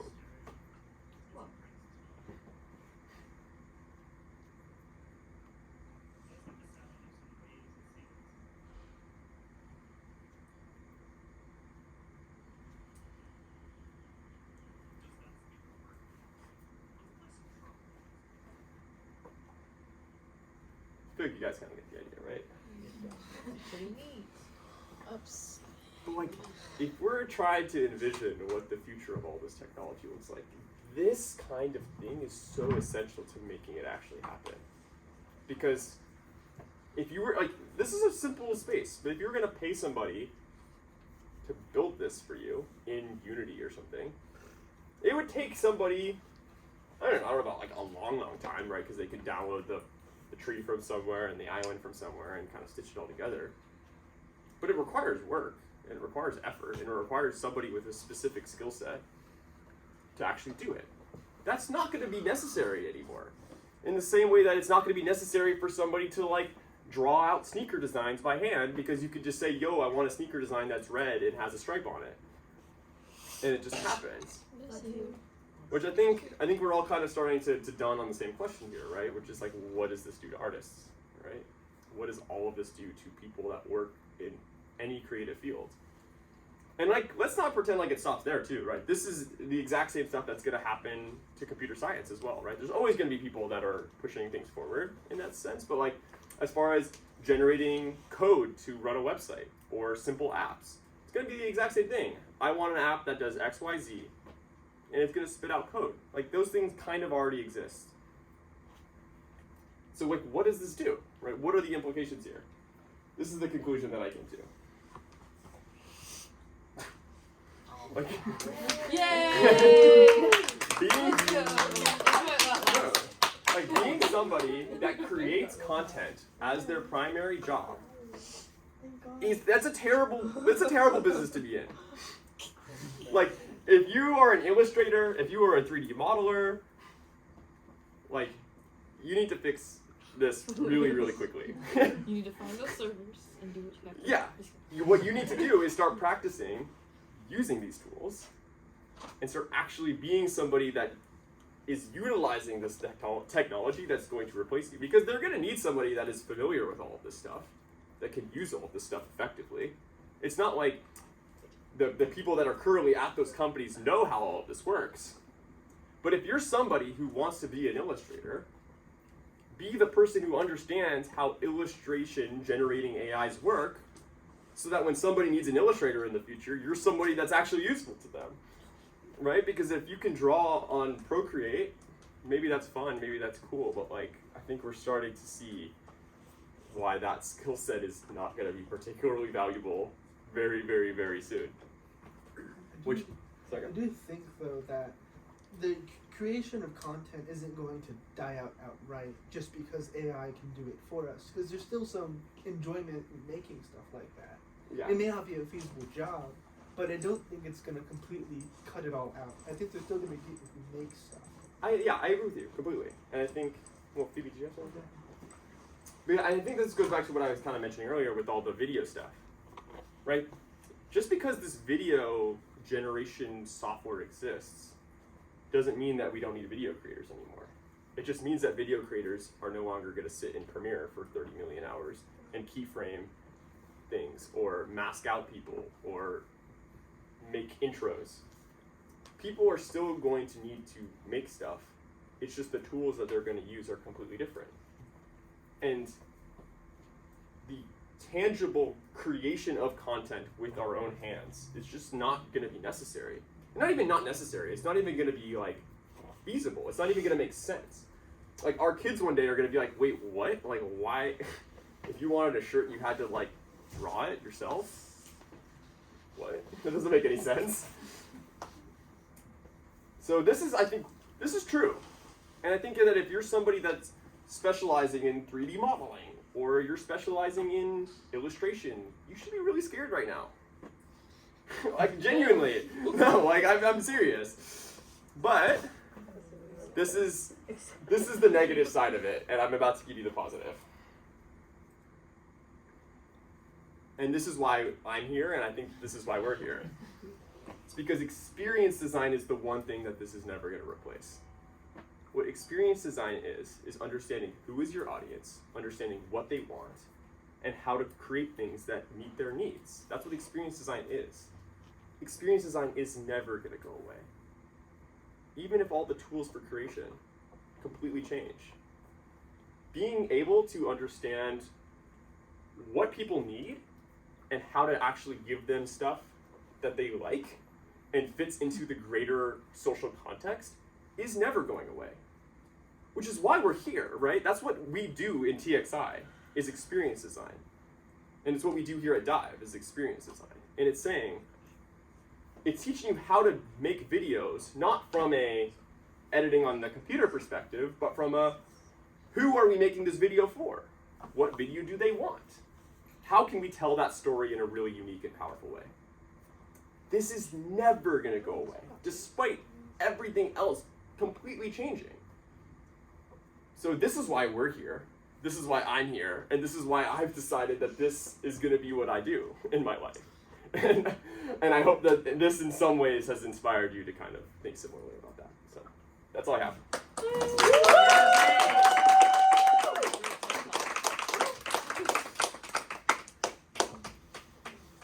Thank you, Zane. I wanted to end it on like a very dramatic note, but I totally open to anyone else's questions, or we can totally just I chat. have one. So going back to the negative side of this, do you think that this could potentially just make people less creative in the long run? If all they do is make art through AI, will they kind of stop trying to think how to be creative themselves? I think. Did you have a question or do you have an answer to that? I had a thought. But you Similar? go first. Related to this? Kind of. We'll just go. I think it's not gonna make us be less creative, it's gonna make us be more innovative. Does that make sense? Yeah, you're not held back by like those skills needed to the technical know-how to make it. Absolutely. I think you could frame it that way for sure. But I think a more accurate way to frame it, for me at least, is that it's allowing you to tap into your creativity more easily. You don't need to have the ability to draw to say, I have this in my head, how do I get it onto paper? So basically, we have the tool to actually help us put our ideas into reality, actually, whatever we want, without necessarily learning how to draw, not necessarily learning how to animate, because those are going to take a lot of time to learn, seriously, and practice. And with these tools, we can easily do this quickly. I guess there's just, in my head, there's also some things like, you want to make something. I think there's still a need to be like, you have to have a little control on what, you want to design. You can't just draw a little image and let the computer do all the design. You're going to want to still edit it in some way. But I guess there's still tools for that as well, to change the image, to still kind of perfect how you But editing that image is what this is. Mhm. Like, we're just getting to a point where anyone can design the shoe. Anybody can make a brand new shoe design that's never existed before. How do you make a shoe that people actually want and that people actually buy? That's what this is. And that's what's going to be valuable, not whether or not you can 3D model or whether or not you can draw. Madison? Yeah, kind of like tying into that. We kind of do that already, like in the sense like some people will make paper by hand, but at the end of the day, like right now we use paper already created for us, so we can like spin it out too. AI skips all the steps, but also AI will never have empathy, and so honestly, we might create better experiences if we're not essentially like experience designers. Will be better at creating things because now we're like, okay, now I don't have to worry about building the 3D model. How do I fix this model to convey the story I want to tell for the audience I want to build for, or just to get my story across? And so it allows creativity enhancement in that realm and truly figuring out like what is like the juice. Do you know Virgil Abloh? Yeah. Yeah. So I don't know where he falls in this, but like he is someone who creates things or did create things. Rest in peace. And so my idea with him is like, though this AI can create things, it still at the end of the day cannot pick what we deem as cool or interesting. 100%. And that's the difference between like a Virgil Abloh and like software name. Right.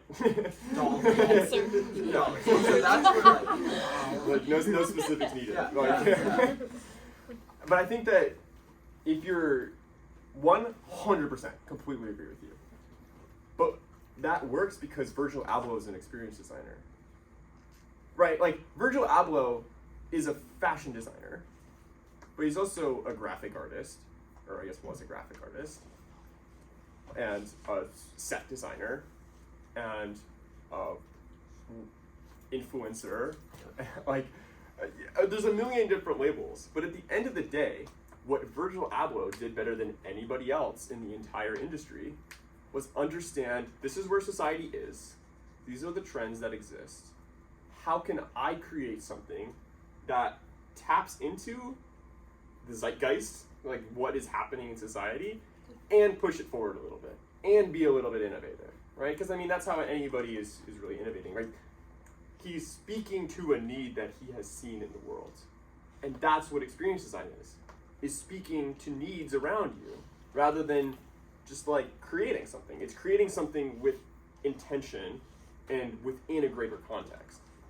So like, yeah, but it's like, at some point, right, the greatest fashion designers in the world don't sew all that much, right? It's for this exact reason. It's just that now you don't need to have a team of people that sew your garments for you. You have a thing that makes it for you. Or sweatshop workers. Yes, very true.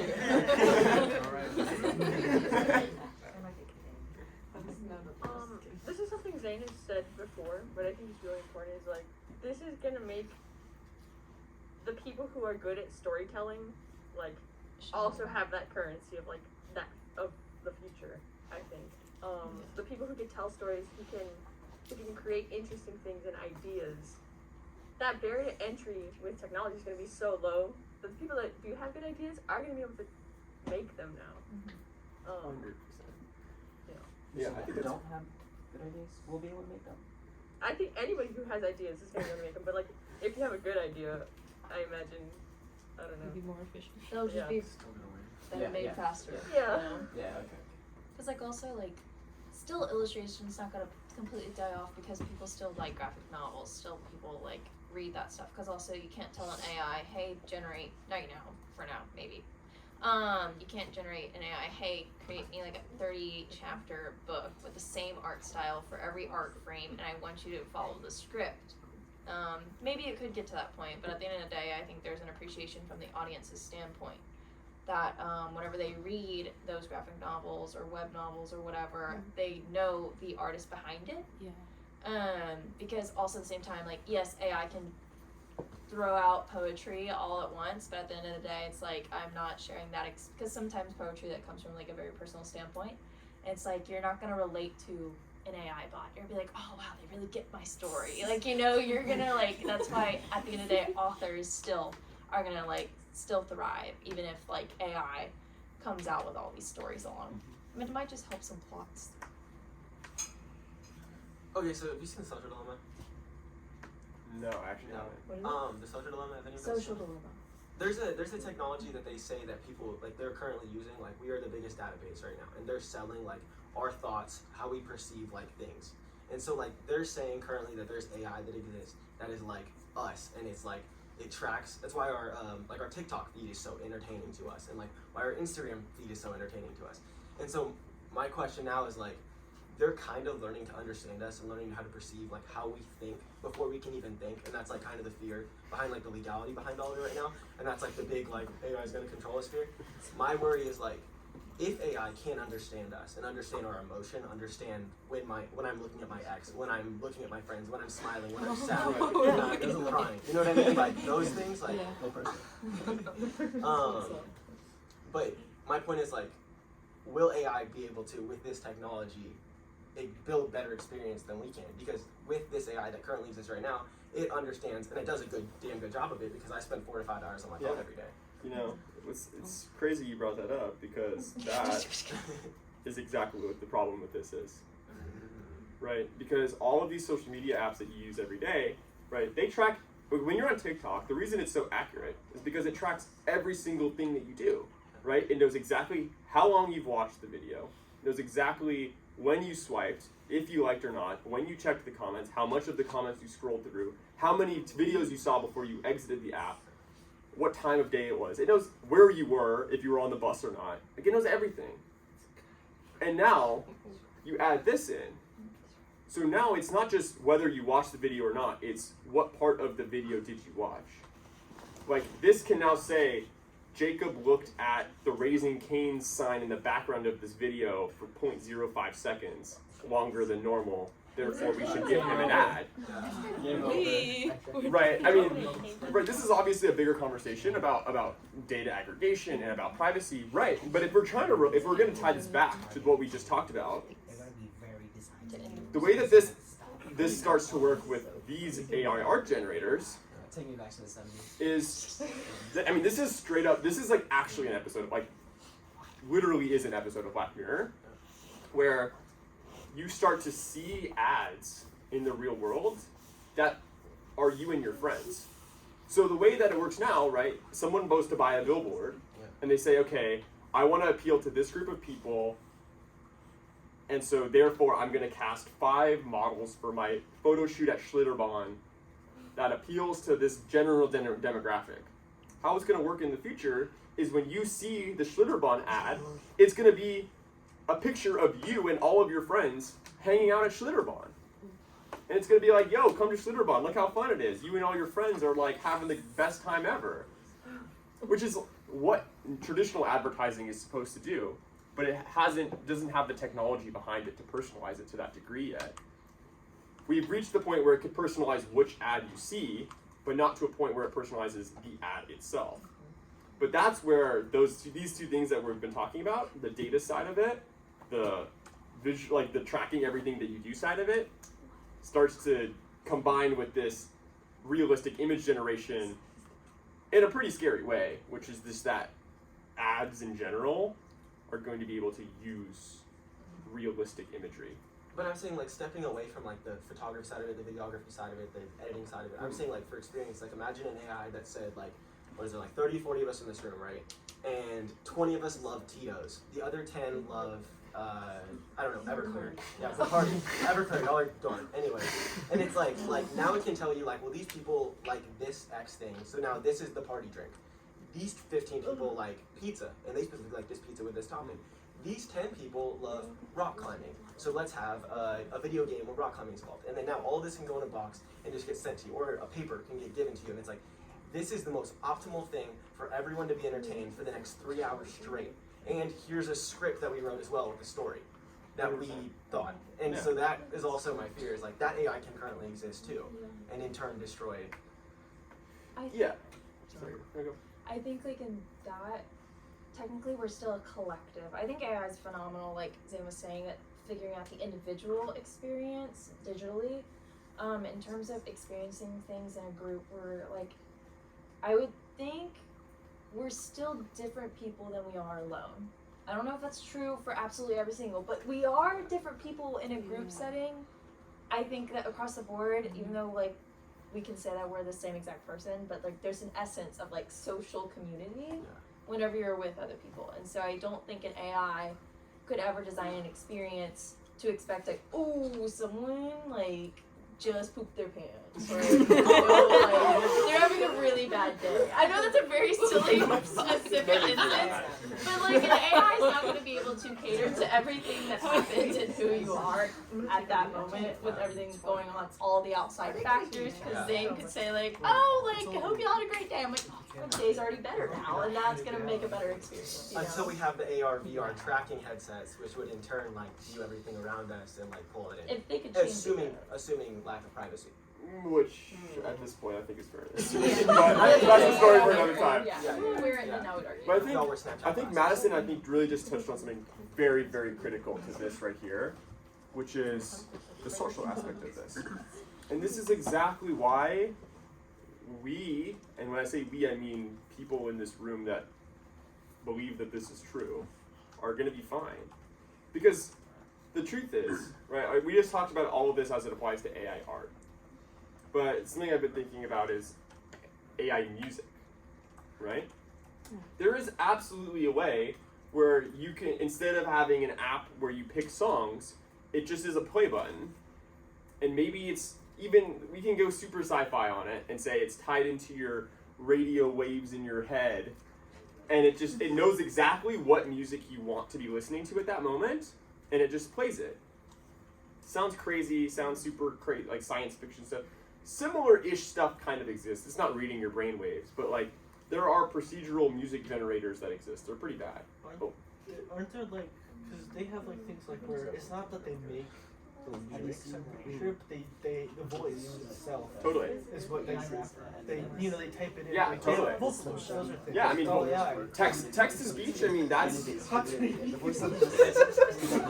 to speech is it's literally a GAN that we talked about before, like the GAN model. That's how they do all of that. It's with that. But like, okay, this app exists. This music app exists. Does anybody use it? I'm sure people use it. But why do we love music the way that we do now? It's because it creates community, and you can see shows, and you can send it to your friend. So if you start to think like an experienced designer who understands the future, understanding the future is going, AI music is real, and it's going to exist. What an experienced designer does is say, how do I use AI music to create services that people actually want to use? And it's, okay, maybe you can do this AI generator thing, but maybe you can now clip out songs and send them to your friends, or post the songs that you find within the algorithm online for other people to find and talk about and comment. So yeah, the music itself doesn't have any artist behind it. It is being procedurally generated for your ears. But sending you music that I think you like is an essential part of why we like music in the first place. Which is why, okay, you can decide, okay, this is the future. AI music's the future. But it requires you to be an experienced designer to actually figure out what that looks like and to actually design it and build it in a way that people actually care about. Or else you're just building a tech demo. And that's the difference between things that change the world and tech demos that you post on Twitter, right?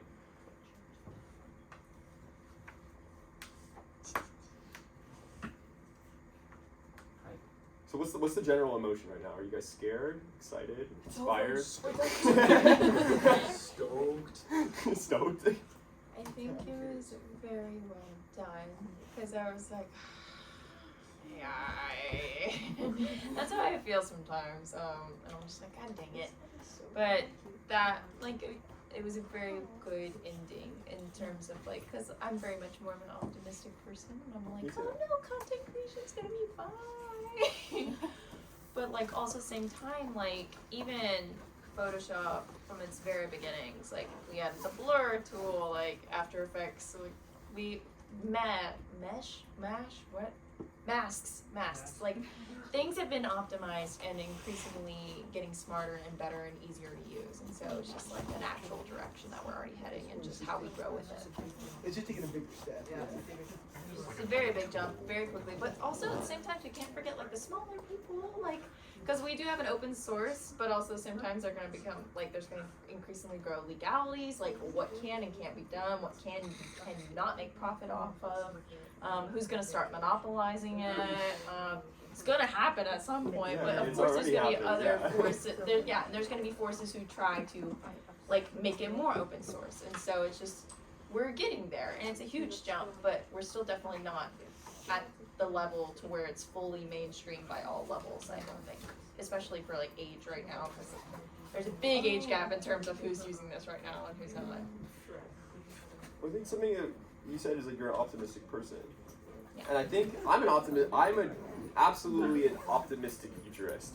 Like if I look to the future, I have a very optimistic perspective, and that doesn't mean that I don't see these glaring flaws that like might tear apart our society at the seams, like data privacy, these things that we've been talking about, right?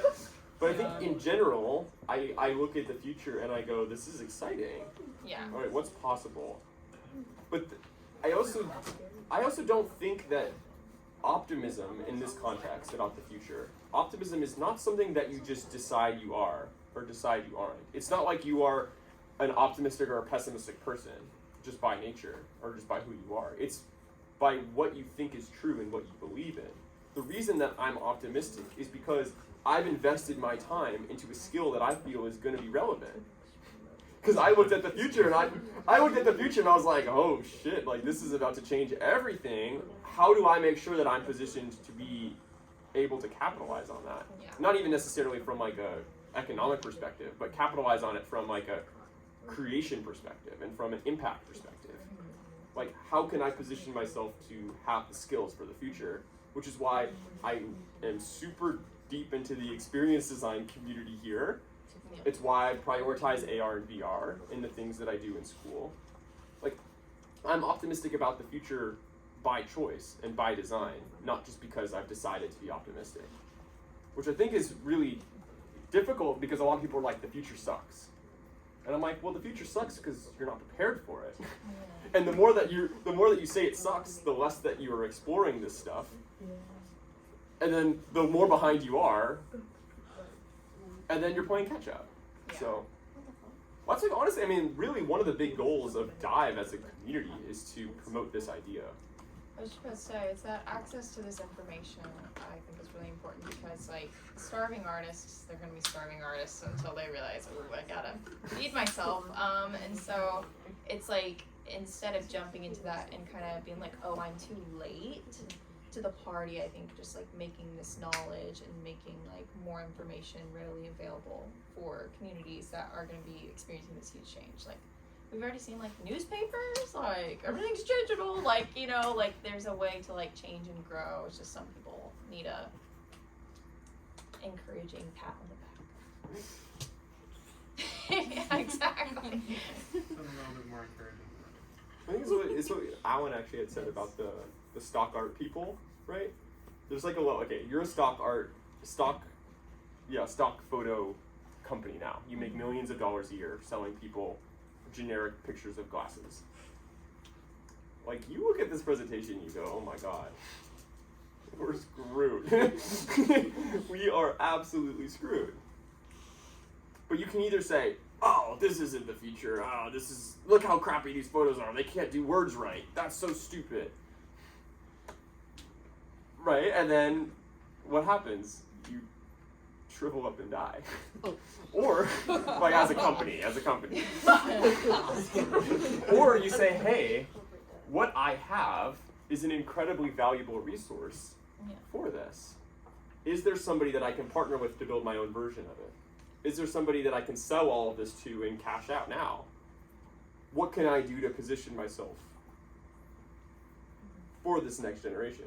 I mean, this is a classic example of convergent tech and disruptive technology. And this is like the digital camera, film camera thing, where like the the digital cameras come out and they suck, and Kodak goes, look how crappy these digital cameras are. No one's gonna want to use that.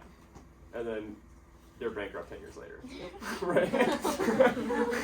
Yeah. Well, you bring up a good point also, because like at the same time, like I think there's still a need for those like sources of stock, and like there's definitely gonna be like limited sources, because I don't know if AI will do this, but it could happen where it's kind of like a game of telephone. Like the further, if they start generating off of its own generative art and just keeps on going off its own art, how far does it go until it starts straying away from the truth, or like what it should have been in the first place?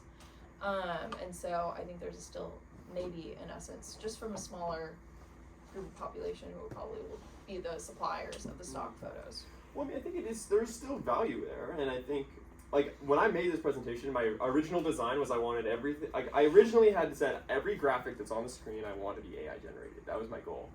And then I started making it, and I'm like trying to get a PNG of a magnifying glass, and I'm like waiting like for it to generate these like images, and I'm like Google magnifying glass clip art, copy paste, right? I know which slide you're referencing. Yeah, too. right. I know what slide that Right. was. So there was a part of me that's like, I really wanted to like be like on the cutting edge. I wanted to make a full AI art presentation, no clip art required. And then I was like, this is taking way too freaking long.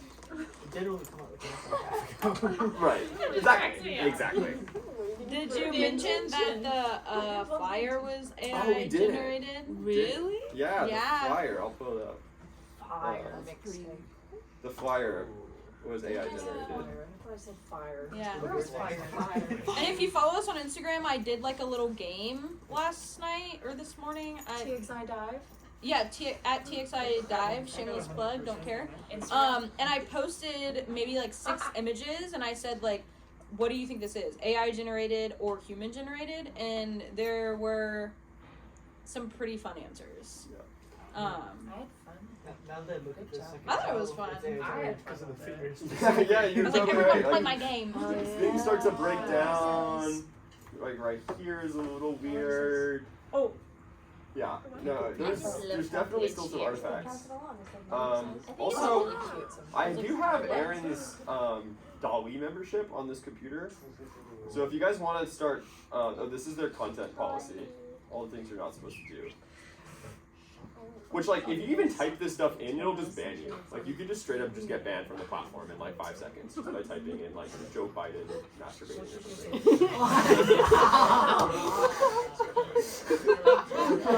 Stable Diffusion, on the other hand.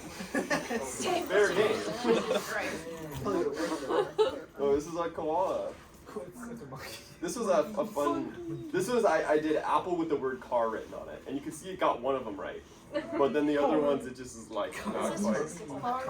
Kari. Is that 25% correct? Wait, this might be a dumb question, but does it take language into consideration too? Towards like, I don't know if Kari actually means car in another language, but if you write car, is it gonna try and decipher it through every single language it has access to? I don't know. I can't give you a definitive That's the answer. debate. Yeah, I'm not sure. So anyone have a fun thing they want to put in here? I'm gonna say car We could the Texas See, I immersive wonder if you could dive person meeting. Literally just In a exactly submarine. everyone's In a favorite submarine. Yes. We'll do this and we'll do in a submarine after. It's not gonna have any clue what any of those are. It's gonna give us a cowboy hat, maybe a horse. No, it's gonna be a live feed. Well, I'm thinking of Texas. What? Oh, God. Well, I was like scared. You know what? Scuba diving? I guess that's The second one is my favorite. For the dive, they had scuba divers. Okay, so now we can do this, and right now we can do Those faces variations. are No, terrifying. It's like the Toto people. Those faces are terrifying. Oh god, it is.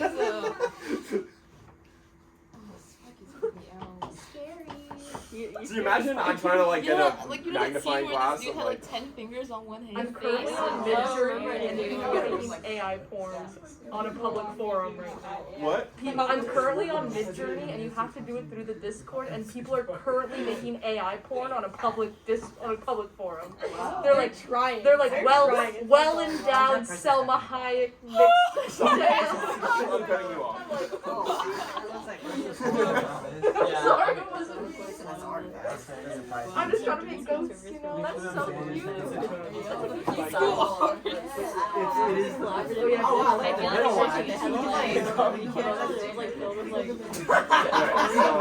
So now we can do. This is what we were doing with the eraser. So now we can erase all of this. And be like, I don't really like the red room, right? Okay, red room. Hater. Airplane crashes. No. Make it outer space. It's gonna get us back. And now you could do a club in space or in a A submarine. Just for you, Club Penguin's not dead. Oh, thank I thought God. it is. No, wait, I is want it? to go, but Yeah. I'm desperate, but Club Penguin services have stopped for a long time. Yeah, Really? it's been a few years. No, I thought Yeah, like I'm they going like to kind of rebooted or I'm going to something. kind of talk about the window feeling. That's so interesting how digital art is a keyword for my life. Club Penguin.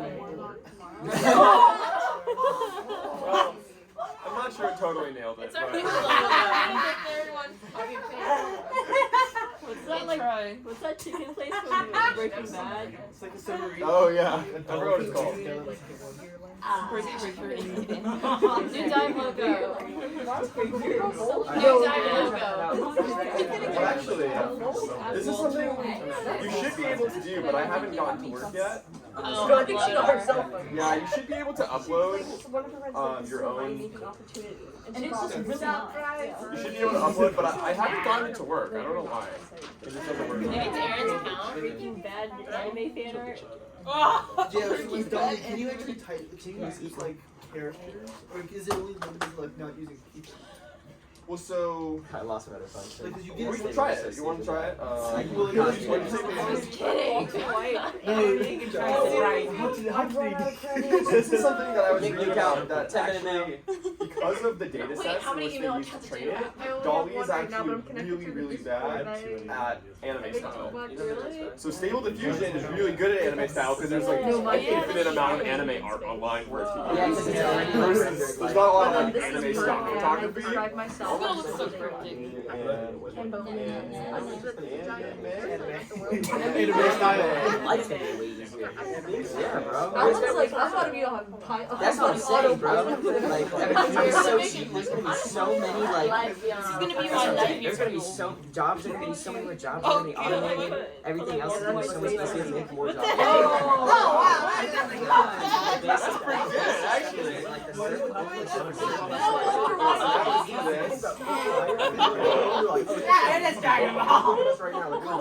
yeah, but it was like way easier than. Yeah, but Okay, when let's they say we developed want to Fire, give him. they didn't they were. Do you I'm see sure it, they though? lived way easier But then, for that time. like, right? we're not doing, like, oh, this is gonna be way easier. Yeah, and it We was got, way like, easier. It was way easier. Right now we're sweating our asses off every day. 40 Ooh, hours a week common studying. digital art. It's not Apparently easier. high quality. Every that time way. we learn something new, shit gets harder. So this is something we didn't really talk You about, just- but you it can gets add harder. these modifiers that Yeah, I you do can see add that. to I do these see that. I do see next that. style. But it takes time. Like it's like But it doing never it gets because it. Like, there's been a whole community around trying to like generate perception that it gets easier is good just, like, quality stuff and about always gonna be figuring out what to actually put in that search field to get stuff. So Dude, honestly, bro. people found out that if you put ArtStation into it, you actually get very I like can do all the engineering that I do. ArtStation-y, like cartoony, kind of like hazy-ish.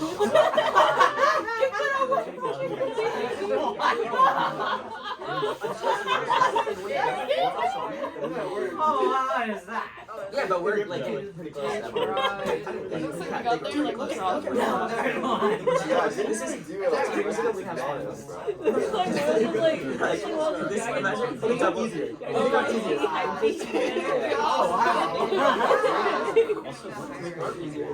Why is he like on this? Okay, I think that's it. It's a different person. I think all the things got easier. You do stuff that like enables it to be more difficult. So it's like it's pretty good though, we're honestly. looking at two sides of the same. That was really There's surprising. something. No, I mean we're looking at this. I'm looking at the side that made all these different. You're looking at this side, and it's the same. Yeah, things are going to get easier. I'm just saying things are never actually going to be easier. Yes, we agree indirectly. Indirectly. I can choose to look at my side. Oh wow, that right one's actually really good. Adios. Adios. See y'all. Thanks for coming. Appreciate you. I'll see you in a bit. Yeah, see you in the house. How you?